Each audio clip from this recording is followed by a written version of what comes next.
নমস্কার, আমি ঝর্ণা। আমার টকজাল চ্যানেলে আপনাদের স্বাগত। আজকে আমার নিউ রেসিপি এই জবা ফুল। জবা ফুলটির অনেক গুণাগুণ যা আমরা অনেকেই জানি না। এই লাল জবা ফুলটি আমরা সবাই চিনি। এটি মা কালীর প্রিয় একটি ফুল। বিদ্রোহ কবি কাজী নজরুল ইসলাম তার একটি কবিতায় খুব সুন্দর লিখেছিলেন জবা ফুলের। তিনি লিখেছেন, বল রে জবা বল, কি করে তুই বেছে নিলি মায়ের চরণতল। জবা ফুল মায়ের চরণেই দেওয়া হয় না, আমাদের নানা রকম উপকারে লাগে, শুধু পূজা পার্বণেই নয়। এটি আমাদের high blood pressure, cholesterol, thyroid anaemia, weakness, দুর্বল শরীর যাদের বা ডায়াবেটিস যারা অনেক দিন ধরে ভুগছেন সেই রোগীদের জন্য খুব উপকারী। নারকেল তেলের সঙ্গে করেও মাথায় লাগাতে পারেন, চুল ঘন, কালো এবং লম্বা হবে। 1 কাপ গরম জল নেবেন, এতে আপনি 2টি ফুল দেবেন, তাহলে আপনার পিপাসা থেকে নিস্তার পাবেন। এভাবে আপনি 7 দিন খেলে খুব উপকৃত হবেন। এবার আপনি এই জবা ফুলটি 2টি জবা ফুল খাবেন কিভাবে।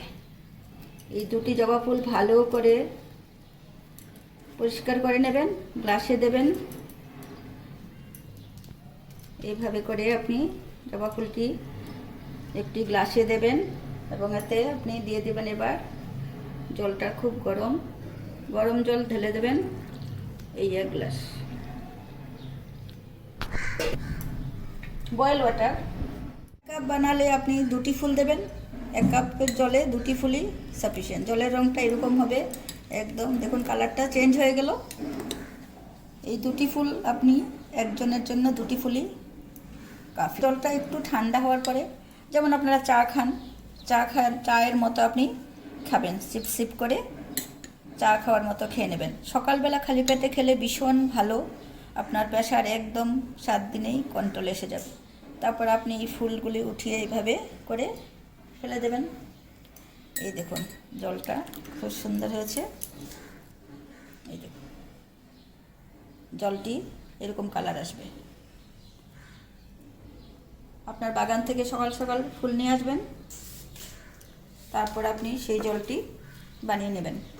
খুব ফুটন্ত জলে দিয়ে দেবেন 2টো ফুল, আর জলটি এই কালার এসে যাবে আপনার। একটু ঠান্ডা করে খাবেন। এই জবা ফুলটি থাকে সবার বাগানেই,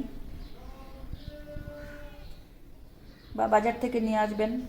আবার আপনার এই ফুলটি পরের দিনও পুরনো হয়ে যাওয়ার পরেও কাজে লাগবে। যেমন পুরনো হয়ে যাওয়ার পরে আর পুজোতে লাগে না, সেটি এনেও আপনি নিজের কোলেস্ট্রল বা হাই ব্লাড প্রেশারের জন্য ভীষণ কার্যকরী ভূমিকা পালন করে থাকে এই জবা ফুলটি।